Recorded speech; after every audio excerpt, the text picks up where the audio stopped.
Ya, kita mulai lagi. Ini bagian kedua. Jadi dari penjelasan pertama tadi kita bisa simpulkan bahwa saat ini kita sebagai manusia modern itu memiliki dua pengetahuan rasional, ya. Satu adalah pengetahuan rasional, pengetahuan ilmiah yang bersumber dari kemampuan manusia dalam berpikir ilmiah yang sudah dirintis oleh para ilmu Yunani sekitar 500 tahun sebelum lahirnya Nabi Isa atau sekitar 1200 tahun sebelum lahirnya Nabi Muhammad.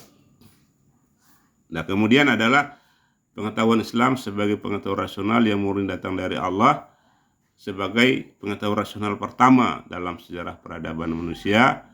Ya, ini adalah kebutuhan dasar manusia. Jadi ketika Allah menciptakan manusia, maka Allah pun menurunkan pengetahuan rasional sebagai panduan dasar rasional bagi manusia, begitu. Nah, sampai saat ini, kedua pengetahuan rasional ini belum bersatu, ya, belum bersatu. Masih saling terpisahkan antara satu dengan yang lainnya. Dan kedua ini memiliki latar belakang sejarah yang begitu rumit, yang begitu pelik dan begitu panjang, yang diliputi dengan konflik dan krisis peradaban yang berkepanjangan, begitu. Nah, jadi sampai saat ini nih, ya, antara pengetahuan Islam dengan pengetahuan ilmu itu belum bersatu, dan di dalamnya itu diwarnai dengan konflik, ya, yang rumit, pelik dan panjang, yang sulit diatasi, ya, di mana disertai dengan ketakutan kepada Islam, menempatkan Islam sebagai musuh dan segala macamnya. Kemudian dari Islam sendiri pun juga memiliki pandangan yang bermasalah dengan dunia luarnya, sehingga terjadilah konflik peradaban antara Islam dengan berbagai aliran-aliran, dengan berbagai ideologi dan agama. Nah, sehingga sangat memungkinkan, ya, bahwa manusia modern ini kalau tidak bisa mendapatkan kesatuan agama dan sains seperti yang kami kembangkan di LCP ini, ya, maka, ya, konflik dan krisis global ini betul-betul akan berakhir dengan perang nuklir dan perang dunia tiga. Kenapa? Karena otak rasional manusia pada saat ini belum mendapatkan panduan yang kuat, sehat dan terstruktur, gitu. Nah, berangkat dari pengalaman kami, ya, mendalami riset secara mandiri melalui LCP dan mengajar di perguruan tinggi selama 20 tahun. Jadi alhamdulillah sekarang, ya, kami ini sudah berhasil menemukan sains tauhid dan studi dokter sejarah. Nah, sains tauhid ini adalah sains pertama, ya, yang berhasil merumuskan kesatuan pengetahuan antara pengetahuan agama dan pengetahuan sains. Kemudian diikuti dengan studi dokter sejarah. Studi baru pertama dalam bidang kesehatan yang bersifat kompleks dengan mengintegrasikan ilmu secara terapan dan tindakan terapi terpadu. Nah, berdasarkan sains tauhid dan studi dokter sejarah ini, maka kita bisa bagi sains terpadu itu memiliki 3 unsur yang harus terpenuhi.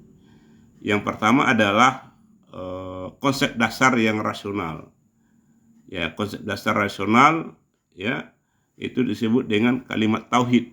Ya, ini adalah konsep dasar rasional mengenai Allah, mengenai manusia dan alam semesta. Jadi kalimat tauhid ini merupakan konsep dasar sains yang sangat sehat dan kuat dan struktur. Dengan konsep dasar tauhid ini, teori penciptaan tauhid sebagai konsep dasarnya, maka kita bisa memetakan secara rasional dan ilmiah bagaimana hubungan Tuhan, manusia dan alam semesta yang akan memungkinkan kita untuk hidup bahagia bersama di bumi dan mati masuk surga. Itu satu. Ini konsep dasar, ya. Nah, itu dalam kajian Islam disebut dengan kajian agama, tapi dalam kajian sains tauhid disebut sebagai teori dasar. Nah, yang kedua adalah hukum dasar atau hukum mengenai dasar-dasar kehidupan, ya. Apa yang wajib dilakukan oleh manusia dan apa yang harus ditinggalkan oleh manusia dalam kehidupan sehari-hari. Ini berhubungan dengan keselamatan, kedamaian, kesehatan. Apabila kita melanggar sesuatu yang diwajibkan berdasarkan kalimat tauhid, nah itu akan merusak kehidupan di dunia ini dan berdampak fatal pada kehidupan akhirat.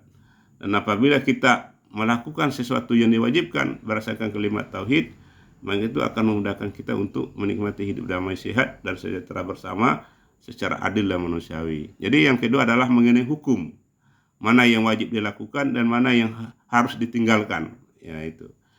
Jadi setelah teori dasar kalimat tauhid, yang kedua maka masuk namanya hukum tauhid, ya, sebagai unsur kedua daripada sains tauhid. Jadi yang pertama adalah teori dasar, yaitu kalimat tauhid yang dikembangkan menjadi teori penciptaan tauhid. Kemudian yang kedua adalah hukum tauhid. Hukum tauhid ini menjelaskan mana yang wajib, perilaku yang wajib, ya, atau ucapan dan tindakan yang wajib yang harus dilakukan, dan mana ucapan dan tindakan yang harus ditinggalkan oleh manusia dalam kehidupan sehari-hari agar terciptanya kehidupan yang damai dan sehat dalam kehidupan sehari-hari, begitu. Nah, yang ketiga adalah sains tauhid, ya, sains itu sendiri. Nah, sains tadi bertugas adalah bagaimana mengamati masalah itu. Nah, ini berhubungan dengan ayat yang pertama di dalam Al-Quran, Iqra bismi rabbikal ladzi. Nah, setelah membaca kita belajar mengamati. Tujuannya mengamati dengan menggunakan teori penciptaan tauhid agar kita tahu masalah yang terjadi secara lebih detail. Setelah tahu, kita akan merumuskan metode penelitian tauhid. Kita amati, kemudian kita petakan. Setelah kita petakan, bagaimana masalah itu bisa diatasi secara sehat, ilmiah, terpadu, dan berkelanjutan. Sehingga masalah yang terjadi bisa diatasi dengan baik di atas dasar teori penciptaan tauhid dan hukum tauhid itu sendiri. Sehingga penyelesaiannya lebih memungkinkan kita untuk berhasil kalau hanya mengandalkan daripada sains modern yang menganut kemampuan otak secara mandiri. Kenapa? Karena kemampuan otak itu sangat terbatas, begitu ya, sangat terbatas, artinya perlu disatukan dengan pengetahuan agama. Maka dengan sains tauhid tadi kita bisa menyatukan kekuatan Tuhan, kekuatan sains, dan kekuatan teknologi secara sekaligus dalam mengatasi masalah yang sedang kita hadapi. Maka dengan menggunakan sains tauhid dan studi dokter sejarah ini, maka peluang kita untuk menyelesaikan masalah COVID-19, konflik dan krisis global ini sangat terbuka, sehingga bisa membantu kita terhindar dari bencana nuklir, bencana perang dunia yang sangat mengerikan, dan lebih memudahkan kita untuk menata kehidupan baru yang damai, sehat, sejahtera bersama secara adil dan manusiawi, dan kemudian memudahkan kita untuk bisa masuk surga bersama-sama melalui sains, pengetahuan, dan tindakan yang sama yang kita lakukan dalam kehidupan sehari-hari. Kenapa bisa demikian?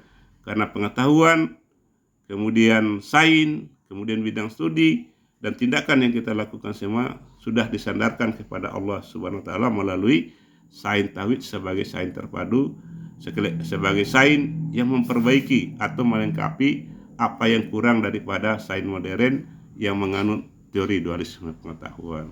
Jadi manusia itu berasal dari pengetahuan yang satu, kemudian berpecah-pecah menjadi pengetahuan yang banyak.